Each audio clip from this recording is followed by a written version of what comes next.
Ils ont disparu sans un bruit, un coup à la porte la nuit, un nom effacé, un corps jamais retrouvé. À l'ombre des jacarandas en fleurs d'Argentine, la peur s'est enracinée. Les mères serrèrent des photographies, les voisins détournèrent le regard, et les voix qui auraient pu crier dans les chairs, les bancs, la presse, sont restées silencieuses. C'est une histoire des disparus, de prières murmurées et de tombes anonymes, de ce qui se passe quand l'Église se détourne, et d'une théologie qui a osé parler avant d'être enterrée.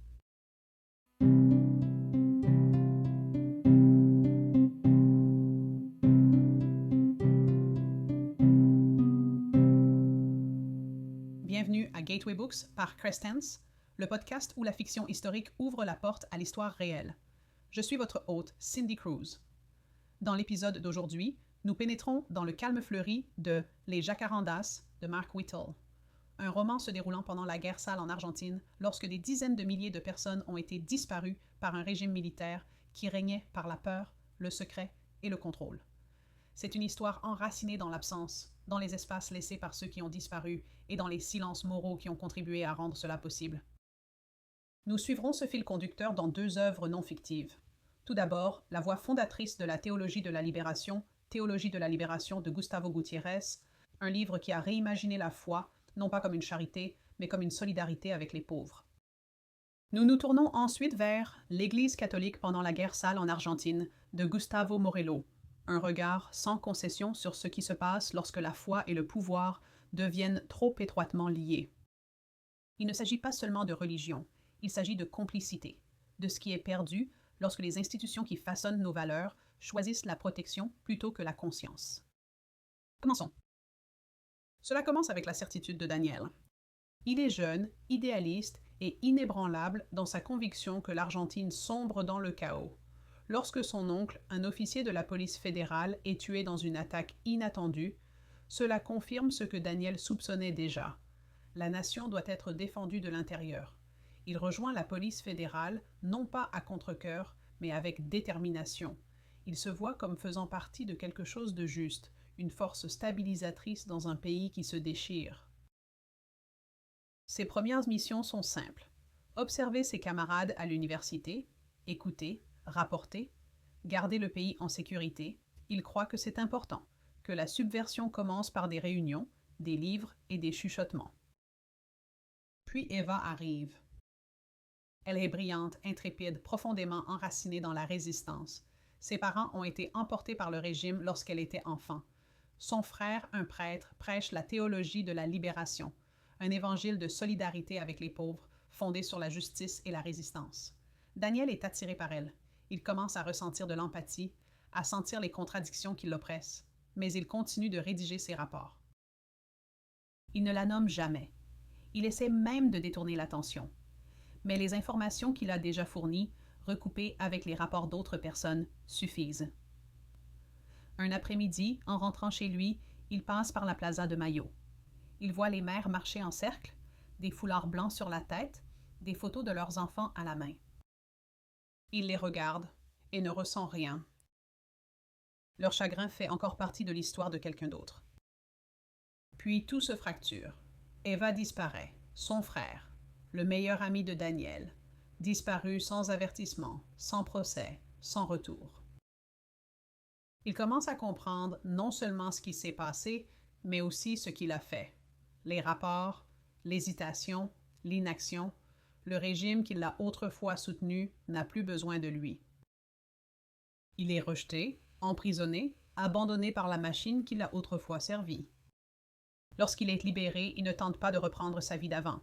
Au lieu de cela, il devient aumônier de prison sous la tutelle discrète d'un prêtre qui se tenait autrefois aux côtés du frère d'Eva et a survécu à l'enlèvement et à la torture à cause de cela. Daniel choisit de rester dans cet espace. Il ne demande pas à être absous, mais il ne détourne pas le regard. Finalement, il retourne à la plaza. Les mères sont toujours là, toujours en train de marcher, toujours en train de tenir les noms des disparus. Et cette fois, Daniel les voit pleinement. Leur chagrin n'est plus distant. Les Jacarandas n'est pas une histoire de rédemption. C'est une histoire de confrontation, lente, insupportable, incomplète. Elle interroge ce qui se passe lorsque la croyance se transforme en trahison et comment une personne continue de vivre après avoir vu le coût total de ses actions. L'Église apparaît tout au long de l'histoire, non pas par des proclamations, mais par son absence. Les prêtres qui se sont alignés avec les pauvres ont disparu. Les religieuses ont disparu, tout comme les mères qui manifestaient. Et le silence de l'institution a été pris pour de l'acquiescement. Les autels sont restés intacts. Les sacrements ont continué. Les prêtres radicaux ont été offerts comme des agneaux sacrificiels, non pas pour la foi, mais pour la continuité du pouvoir. Des années plus tard, l'un des architectes de la terreur est retrouvé vivant en Espagne. Il est extradé pour être jugé. Mais la fracture la plus profonde se produit ailleurs, lorsque sa fille découvre la vérité. Elle a probablement été volée des bras des disparus, élevée par l'homme qui a contribué à effacer son histoire, et maintenant, elle choisit sa propre absence. Elle s'en va. Les jacarandas fleurissent tout au long du roman. Leurs pétales tombent sur les trottoirs et les places de la ville, doux, constants, immuables. Ils ne pleurent pas, mais ils demeurent. Les jacarandas est un roman sur la complicité et l'ombre longue et implacable qu'elle projette. Il interroge ce que cela signifie de suivre des ordres, de ne rien faire, de détourner le regard, et il refuse de laisser cette question s'évanouir. Ce n'est pas l'histoire de la culpabilité d'un seul homme, c'est l'histoire des systèmes qui survivent en consommant des gens comme lui et de ceux qui sont consommés sans jamais être nommés. Que se passe-t-il lorsque la théologie commence non pas avec l'autorité, mais avec les pauvres? En 1971, un prêtre péruvien nommé Gustavo Gutiérrez publia un livre qui allait ébranler les fondations de l'Église catholique à travers les Amériques. Une théologie de la libération. Ce n'était pas un manifeste. Il n'appelait pas à la révolte. C'était plutôt une œuvre de théologie profonde, systématique, spirituelle et rigoureuse. Mais son postulat central était déstabilisant pour l'ordre établi, que la mission de l'Église doit commencer non pas par la défense du dogme, mais par l'expérience vécue des opprimés. Gutiérrez n'écrivait pas dans l'abstrait. Il avait passé des années à marcher aux côtés des pauvres dans les barriadas de Lima, des quartiers tentaculaires de maisons de fortune, souvent sans eau courante ni électricité. Pour lui, la pauvreté n'était pas simplement un manque de biens matériels, c'était un système d'exclusion, de déshumanisation et de silence. Et si l'Évangile était une bonne nouvelle, il devait être une bonne nouvelle pour ceux qui souffraient le plus. Le livre soutenait que la véritable libération ne pouvait pas être séparée en catégories spirituelles et matérielles. Le salut de l'âme et la libération du corps étaient entrelacés. Si l'Église voulait rester fidèle au Christ, elle ne pouvait pas rester neutre face à l'exploitation et à l'injustice. Elle devait prendre position. Ce n'était pas un message nouveau, mais c'était un moment nouveau. Partout en Amérique latine, des populations entières luttaient contre des dictatures militaires, une pauvreté enracinée et des régimes soutenus par des puissances étrangères. Gutiérrez a donné une voix à un courant croissant au sein de l'Église, un courant qui ne voyait aucune contradiction entre la prière et la protestation, entre l'Eucharistie et l'organisation. La foi exigeait de l'action. Et pour de nombreux prêtres et laïcs, cela signifiait choisir de vivre parmi les pauvres, de servir dans leur communauté et d'amplifier leur voix. La théologie est une réflexion, écrivait-il, une attitude critique, mais elle vient après la deuxième étape. La première est l'engagement. Cet engagement a conduit des milliers de prêtres, de religieuses et de laïcs à former des communautés de base, à enseigner l'alphabétisation, à plaider pour la réforme agraire et à accompagner les pauvres dans leur lutte quotidienne. Ils ne se voyaient pas comme des acteurs politiques, ils se voyaient comme vivant l'Évangile, mais les régimes ne le voyaient pas de cette manière. Tout au long des années 1970 et 1980, le clergé qui s'alignait avec les pauvres était de plus en plus considéré comme une menace. Dans certains pays, comme le Brésil et le Nicaragua, le mouvement a pris racine et a redéfini la relation de l'Église avec son peuple. Dans d'autres, notamment en Argentine, il a été violemment réprimé. La théologie de la libération n'a pas disparu parce qu'elle a échoué. Elle a été réprimée parce qu'elle fonctionnait. Le Vatican, lui aussi, devenait mal à l'aise. Bien que le mouvement soit ancré dans les Écritures et l'enseignement social catholique, certains responsables de l'Église le considéraient comme dangereusement proche de l'idéologie marxiste. À mesure que la guerre froide s'intensifiait, la résistance institutionnelle augmentait également. En 1984 et 1986, la Congrégation pour la doctrine de la foi, sous la direction du cardinal Joseph Ratzinger, a émis des critiques formelles de la théologie de la libération, mettant en garde contre ce qu'elle appelait la politisation de la foi. Ces critiques ne rejetaient pas l'idée d'une option préférentielle pour les pauvres, une idée que le pape Jean-Paul II lui-même avait affirmée, mais elles traçaient une ligne entre la mission spirituelle de l'Église et tout cadre théologique semblant prôner un changement structurel. Gutiérrez, à son crédit, n'a jamais fléchi. Il a continué à écrire, enseigner et servir, même si l'opposition montait autour de lui. Au fil du temps, la perception a changé. Aujourd'hui, l'influence de Gutiérrez est largement reconnue. En 2014, il a été publiquement embrassé par le pape François, qui l'a qualifié de bon théologien.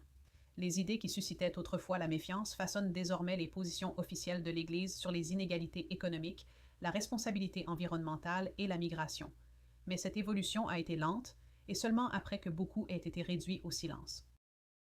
En Argentine, le mouvement n'a jamais eu de véritable chance. La combinaison de la peur de la guerre froide, de la brutalité militaire et d'un épiscopat conservateur a fait en sorte que la théologie de la libération resterait une menace à neutraliser. Les prêtres qui enseignaient ces principes ont disparu.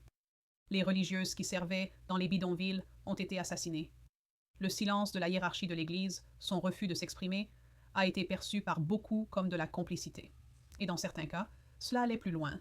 Certains évêques se sont ouvertement alignés avec le régime, bénissant les soldats tout en ignorant les cris des torturés. Gutiérrez n'a jamais attaqué l'Église.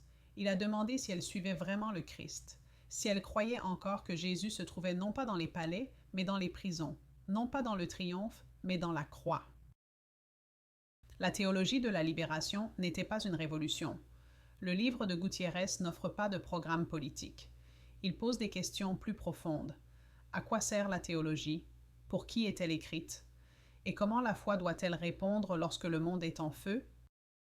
Au cours des décennies depuis sa publication, le livre a façonné non seulement la pensée religieuse, mais aussi les conversations mondiales sur l'éthique, le développement et la responsabilité. Il a influencé tout, des programmes de santé communautaire à la théologie du climat. Mais en son cœur, il reste ce qu'il a toujours été, un appel à commencer par le bas. Un appel à croire que les pauvres ne sont pas des objets de charité, mais des sujets de leur propre histoire. Que la foi ne consiste pas à fuir, mais à être présent. Lorsque des personnes ont disparu en Argentine pendant la guerre sale, beaucoup se sont tournés vers l'Église pour obtenir des réponses, pour des conseils, pour du réconfort, mais dans bien trop de cas, ils ont été confrontés au silence. Dans L'Église catholique et la guerre sale en Argentine, le sociologue et prêtre jésuite Gustavo Morello examine pourquoi. Pourquoi l'une des institutions les plus puissantes du pays est-elle restée silencieuse face aux enlèvements massifs, à la torture et au meurtre? Et comment les croyants réconcilient-ils maintenant ce silence avec une tradition censée être ancrée dans le courage moral? Ce n'est pas une chronique exhaustive de la dictature. C'est une exploration précise et profondément recherchée de ce qui se passe lorsque la foi, la politique et la peur se heurtent. L'étude de Morello repose sur des dizaines d'entretiens, des archives et des analyses théologiques, mais elle est également marquée par l'expérience vécue. Lui-même a été enlevé par la police dans les années 1980, une rencontre qui lui a laissé une question indélébile. Où était l'Église? L'Église catholique en Argentine n'était pas uniforme. Parmi ses rangs se trouvaient des prêtres qui vivaient parmi les pauvres, des communautés façonnées par la théologie de la libération et des individus prêts à risquer leur vie pour la justice. Mais les recherches de Morello montrent clairement que l'Église institutionnelle, les évêques, la hiérarchie, la voie publique du catholicisme, a souvent privilégié sa relation avec le régime militaire plutôt que son devoir de défendre les disparus. Plutôt que de confronter la violence, les dirigeants de l'Église ont recherché la stabilité.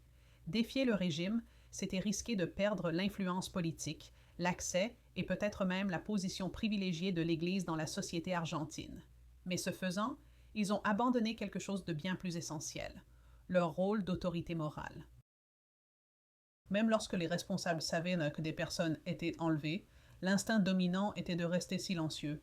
Les enquêtes étaient évitées, les demandes d'informations retardées, les appels à l'aide détournés. Il y avait des exceptions, des individus qui résistaient, qui abritaient les persécutés, qui exigeaient des comptes, mais ces voix n'étaient pas soutenues par les autorités. Dans de nombreux cas, elles étaient découragées ou marginalisées.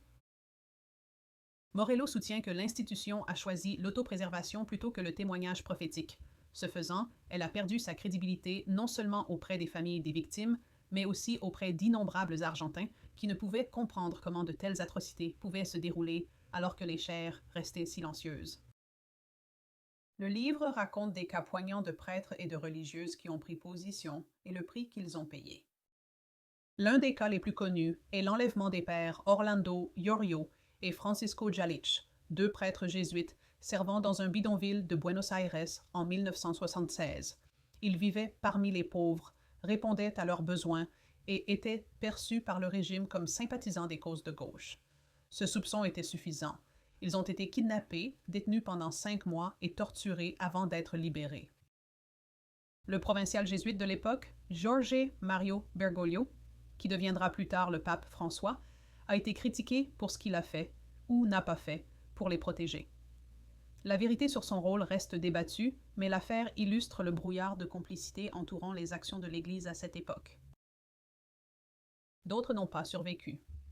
L'évêque Enrique Angelelli est mort dans ce qui a été officiellement qualifié d'accident de voiture en 1976. Des décennies plus tard, il est apparu qu'il avait été assassiné pour avoir pris la parole en défense des droits de l'homme. Sa mort était destinée à servir d'avertissement, non seulement au clergé, mais à quiconque dans l'Église tentait de défier le régime. Ces histoires sont puissantes, non pas parce qu'elles sont des anomalies, mais parce qu'elles révèlent une réalité plus large. Les prêtres et religieux qui se tenaient aux côtés des opprimés étaient souvent laissés sans protection institutionnelle. Morello se demande non seulement pourquoi l'Église est restée silencieuse, mais aussi ce que ce silence communiquait aux fidèles, aux familles des disparus et au régime lui-même. Pour de nombreux Argentins, ce silence ressemblait à une trahison. Ce n'était pas seulement que les évêques ne parlaient même pas, c'était que leur silence était interprété comme un consentement.